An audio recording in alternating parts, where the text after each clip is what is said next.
Hello, everyone, and welcome to another episode of our Lunchtime Linkup Series, where we have members of the DivInc community come on to talk about how they are impacting the tech ecosystem with diversity, equity, and inclusion as their guide. I'm your host, Sharice Luter. I'm the marketing director here at DivInc, and we are coming to the close of our Meet the Founder series, where we are introducing you to our spring 2022 cohort for our social justice tech accelerator presented by Ascension. And today we have the two founders of the Whisper Company, Benito Fernandez and Alejandro Fernandez. And I'm going to let them introduce themselves and then tell you a little bit about the Whisper Company, and then we'll get into our conversation. Take it away. Thank you, Cherise. My name is Benito Fernandez. I'm the CTO and co-founder of the Whisper Company here in Austin, deep in the heart of Texas. And I'm Alejandro Fernandez, co-founder and CEO of the Whisper Company. And at the Whisper Company, we're looking to create a digital trustworthy world through proprietary technologies, and would love to get into more about that. Yeah, so I think the first question would be, what is that? For I think everyone understands privacy and they understand its connection to technology, but kind of bridge that gap for us. What exactly do you mean by that? Sure. So we originally came out of the University of Texas at Austin. We developed some quantum resistant encryption technologies there. So helping industrial at scale businesses keep their communications encrypted, machine to machine communication. And it was in that process, bringing that to market, that we had a brief discussion with one of our co-founders, friends, that was one of the first employees at Dell. And he told us, what happens if you brought this type of technology to peer-to-peer communication? And as startups do, we pivoted. We looked into and did customer discovery. And it was at that point that we had another aha moment. Instead of just encryption, which is in the back end, what happens if there was another level of security that we're not taking advantage of now? And it has to do with authentication. It was an aha moment when I unlocked my phone and I noticed that for that brief fraction of a second, it really knew it was me in front of my phone and no one else. And it gave me that authenticity, that assurance that whoever's in front of my device is that person. And that was the aha moment where we thought, why isn't it persistent? Why is it only upon entry that you're safe? And we thought, is there nothing that's persistent, that checks who you are consistently and gives you that level of assurance of who's in front of the device? And that's where we started the Whisper Company. We looked into any other competing technologies, any other patents out there. We saw there was nothing there. And we're really eager to share it with the world, because we really do believe that this type of technology in the right people's hands can be the difference between life and death. And that's part of our origin story, is that we're 4 Latinx founders from Venezuela and Colombia.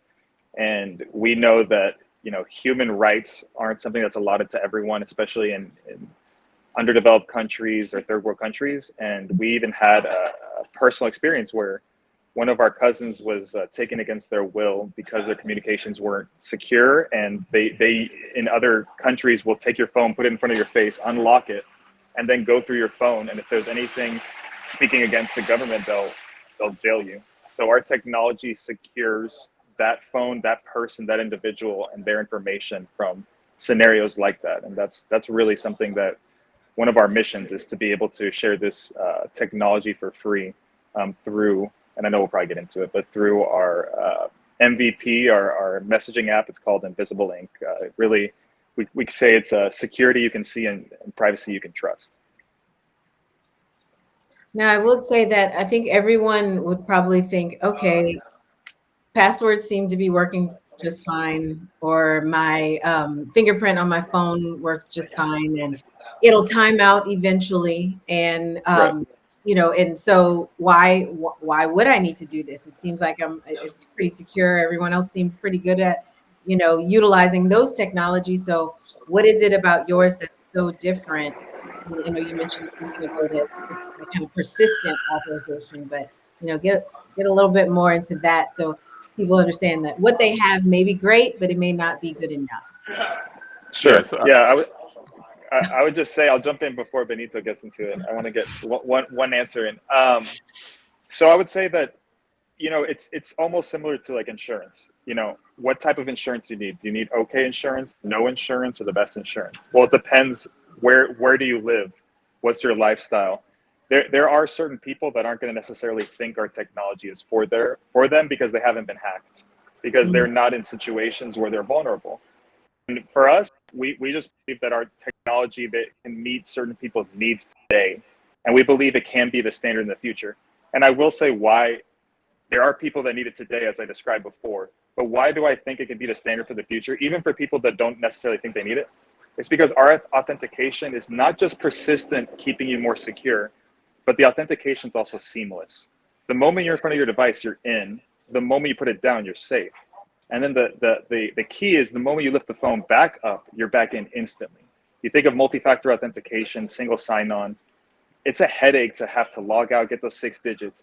And for even for example, elderly population, they're vulnerable because they're not used to this new technology, used to implementing new levels of security.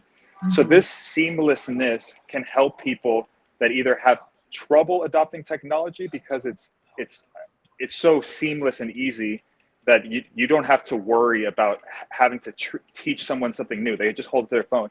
And it helps people with disabilities. It's a level of security that basically takes your smartphone or smart device and implements smart security.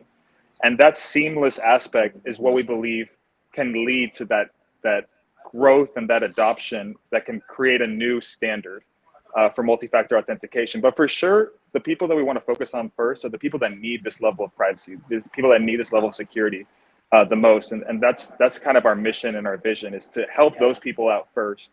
And there are many commercial opportunities for us, and that's where we'd go after, really serving those people that need it most. Yeah. And Benito, you had something to add? yes. I mean, we believe that privacy and security are human rights, and as such, we need to protect those that may be persecuted or have trouble getting information out. And I was just going to tell you about a couple of scenarios. Yeah. I mean, one is one of our users is a psychologist, and he sees that the Invisible Link application is great because when they chat with their patients, and when they send the messages to their patients, they want that guarantee that it's only the patient that is reading those messages, not, for example, an abuser in the case of a Right. domestic abuse case. And when the patients answer, they want that guarantee that it's the patient, it's not somebody else answering for the patient. So that level of guarantee privacy, and on one end privacy and the other security, that is that person, is not out there. There is nothing that provides that service. It's like having the patient in the office with the doctor. The other case I want to tell you is a true story of one of our users as well. She's a CPA, and her WhatsApp account got hacked. Okay, there are many ways of that happening, phishing, and there are people that even knowingly, knowing the technology, still press that button that shouldn't have been pressed. In the messages that she had in WhatsApp, she had account numbers, passwords of her client. So that was terrible. The hacker sent messages requesting money from her client. So it was pandemonium for her business. So this level of privacy and security is not out there. Like Alejandro was saying, you think passwords, username and passwords are great, but again, somebody can force you, then grab the phone and use it for you. Passwords can be compromised. They have technologies like SIM swap where they take a copy of your phone And when somebody sends a message to you, they can read the messages. So they can request a change of password, and they will get those 6 digits and change the password in your bank account and take over your identity. So the technology is there. Most people are not aware that there is something like this, but we are contributing with to solve that problem of identity, privacy, and security. So if that's the case, is it hackable at all? Is that even a possibility? Could you hand your phone over to someone who could attempt to hack and they would be successful? Is it that Actually, level of secure? actually, in one of my openings, I say, "Would you give your unlock hack phone to a hacker?" And pause for effect, and obviously, most people say, "Heck no!" Right. But we are the few people that I will give my unlocked phone to a hacker, because the moment his or her face shows up, it's locked. And only when my face is there, and only my face, because if there is somebody behind me, it also obfuscates the screen. Okay. So we guarantee that only the authorized user can use the device or the application, whatever the application is. I mean, our application is particular for messaging, but our technology can be licensed for any other app could use this technology as well. And you mentioned a couple of times and just now that there is that your Invisible Ink app. And is that for individual use on just your regular phone? Is that something that someone could download right now and start using to kind of start utilizing this kind of technology right now? Yes, we have a demonstrator app, MVP. It's on iOS devices, iPhones, and iPads for now.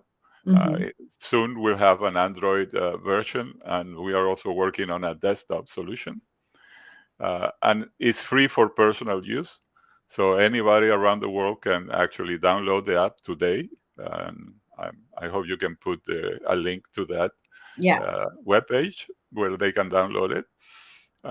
So it's free for personal use. We are focusing and trying to help activists, journalists that could be behind enemy lines, NGOs, people that if their information gets discovered, they might get into trouble. They might be jail time, like Alejandro mentioned in the case of Venezuela. We have cousins that have gone through that process, so it's one of our origin stories.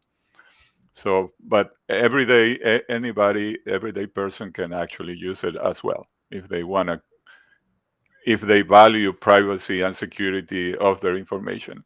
It's funny, sometimes my wife cannot find her phone. I say, where is my phone? Where is my phone? And sometimes say, well, maybe you leave it in our friend's house. No. I don't want them to see what is in my phone.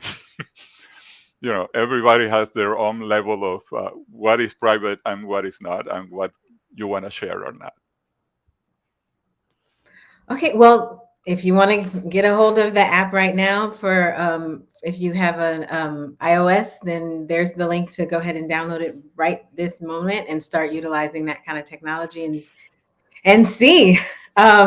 So you all have been a part of our social justice tech accelerator for the last few weeks. We're coming up on demo day on April 21st, and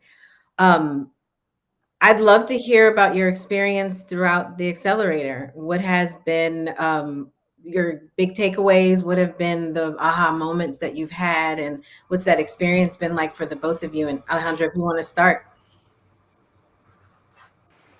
Sure.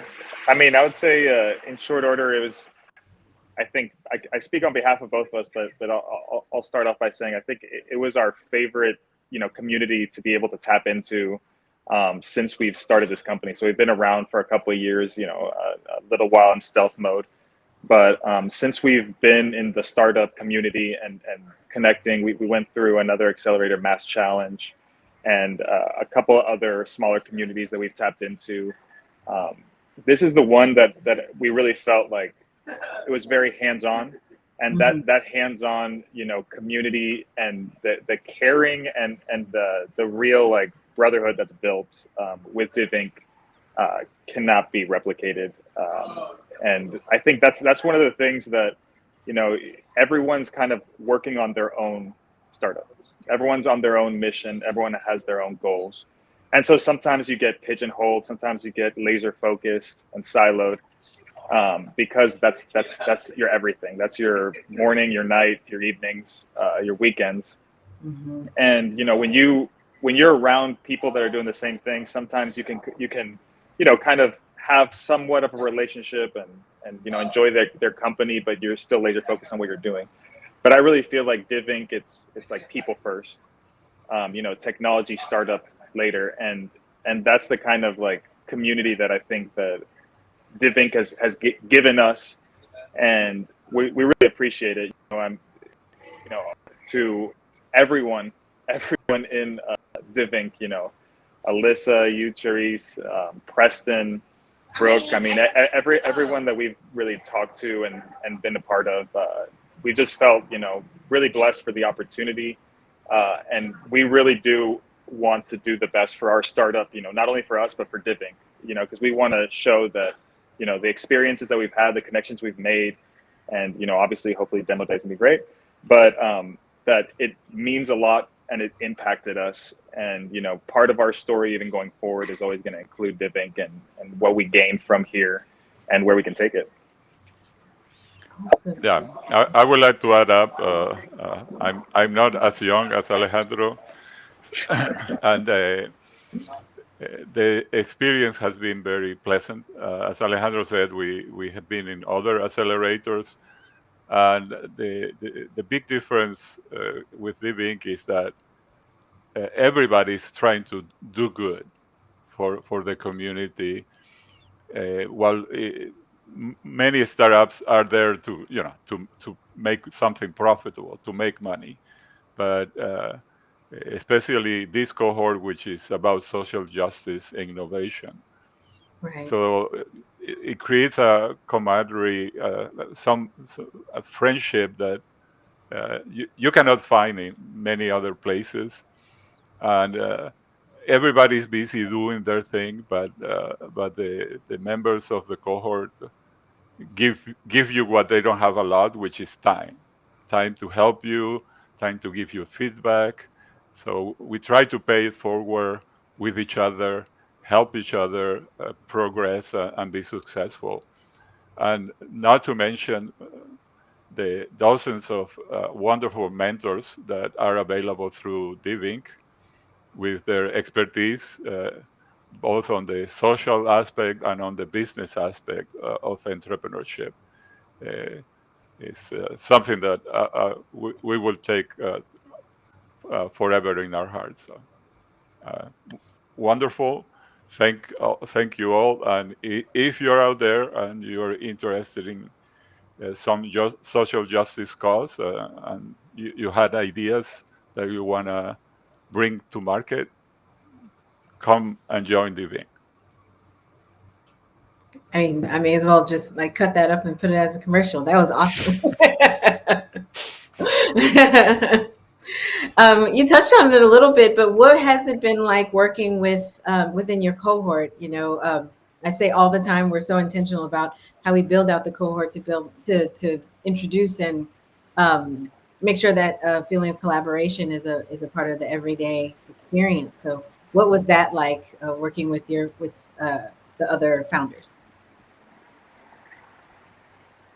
Yeah, it's been great. I mean, I'll just jump off because Benito just ended, and kind of dovetail off of that the community and the camaraderie working with our cohort is second to none. You can really feel when someone's being genuine, when someone really cares, when someone wants you to succeed, and that's what you really feel in this community. And I will also say that even if someone can lend an ear to hear what you have to say, and maybe chime in, oh yeah, sure, I'll give you some advice. That's good and well, but I really feel like with DivInc and with our cohort specifically, people would like, especially the first week was in person, virtual it's not the same. But when we were in person, it was amazing, and even virtual too. But how people would just walk up and talk to you when we had like little breaks, and they would say, "I have this idea, and have you thought of this? And what are your thoughts on this? I'm just wondering. I'm trying to like understand your business more." And that kind of engagement, that kind of true and genuine interest, is deeply rooted in caring, in wanting the other person to succeed, and not feeling like only certain people can succeed, and we're going after money, or we're going after customers, and we need to compete. That really feeling of, hey, we're a team, we're a brotherhood. We, rising tides lift all ships. Yeah. That's the what we really felt from not only DivInc but our cohort specifically. That, to Benito's point, that we will in the future share with other founders that are looking to find a landing spot or to accelerate their business, that separates DivInc from any other accelerator, any other community. Benito, did you have anything to add to that? Or ditto. Yeah. Good. Were there any big moments for you with the company? Any kind of big changes or big aha moments that shifted your thinking when it came to growing the company? Benito, you Are can. you? Yeah, go ahead, Benito. Yeah, go. You are the big kahuna. Go ahead, Alejandro. Don't worry. I'm not that much bigger. No, I'm kidding. I think, as I had mentioned before, we definitely have had pivots throughout the startup. But if we're going to get specific to DivInc, I think, we've had some one-on-ones, again, as Benito mentioned, with the mentors, and even with Preston, that were kind of eye-opening and kind of gave us a new perspective on our company. We know what we do. We know the impact we want to have. We really want to change the way we communicate and change the way we see privacy for good, for the future. But having these people that, again, as I had mentioned, they don't just hear what you have to say and give you 2 cents, but they really dig in deep. They've helped us realize a different way to express what we're doing, and a way that seems so much more succinct than before. Because before we said, okay, we have this technology, we can license it out, and then we have this app. And what they said is, well, really, you have the technology, but where you started was your mission. Where you started was your vision with Invisible Inc. And that kind of bringing the story together has made it that much easier for us whenever we're talking to someone, to be able to have them understand quickly, what we're doing, why we're here, why we're different. And I think that's invaluable. When you're a startup, being able to get people's interest, engagement, not losing them, and for them to really understand that this is something you really are passionate about, and it's not work. When you're this passionate about something, it's something that you wake up, eager to do. I remember a while back someone asked me, I think it might have been an investor, but he asked me, like, what keeps you up at night? And I said, I could tell you what keeps me up at night, but I'll tell you what wakes me up every morning. And what wakes me up every morning is, what can we do to be better, to get our technology out, to be able to have this in as many people's hands, not just because we want to make money. That's not really our real vision and mission. It's to make a positive impact. And that eagerness, even I dream about, and I'll wake up with ideas and write them down. Like that's something that, being part of a startup, being part of an accelerator, just being part of this community is something that, I've learned to love and cherish, and I wouldn't trade it for anything. Yeah, on my side, thinking about these last weeks and being through the cohort, one thing I realize is the way the accelerator is designed, because there are different companies at different stages of the life of the company, Right. and the accelerator can help all of them simultaneously to move forward. And this idea of sharing the important things. So, we may have an inventor, an entrepreneur that just has the idea and has the passion, but then how you articulate that idea, how do you develop a business so it's sustainable? Because in order to do your social justice impact, you're going to need to be sustainable. So how do you maintain that? What people you need to bring into your business? Legal aspects, financial aspects. All these help that, depending on your state in the life of your company, is going to change. But DivInc has waived this in a very nice way. So nobody feels left out, and everybody helps each other. So. That's great to hear. Well, speaking of, that's the perfect segue to my next question.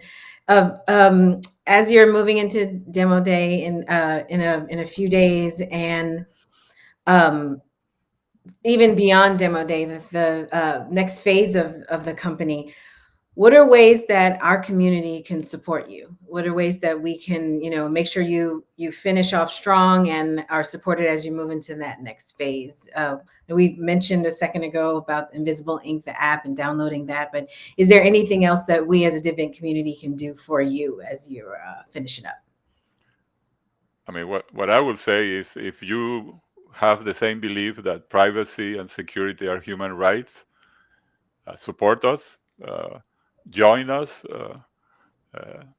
disseminate information so other people can take advantage of the technology we're bringing on. And I have developed this mantra that says, we support ideas. And the idea is part of the DivInc logo is, inclusion, diversity, equality, accessibility, and sustainability. So DivInc has a couple of those, but I think they strive for all 5 of those. So the way you help us is to support us again, making sure that other people have access to this technology that they may not be aware. And thank you for your support. Yeah. Alejandro, did you have anything to add? Yeah, no, I'd say here to what Benito said. I would just add that, if you want to, you can visit our website, thewhispercompany.com, or just email me at alejandro@thewhispercompany.com. And again, we want people to know that, this sense of ownership that we're really bringing, with privacy and security, is something that, is coming to an app near them. And if there's any applications that people think might be of interest, especially anyone that, as Benito said, shares our vision, we're more than willing to talk with them, because this is a technology that we're also looking to license to other applications. So if there's any interest there, feel free to reach out to us, and we'll be more than happy to discuss further.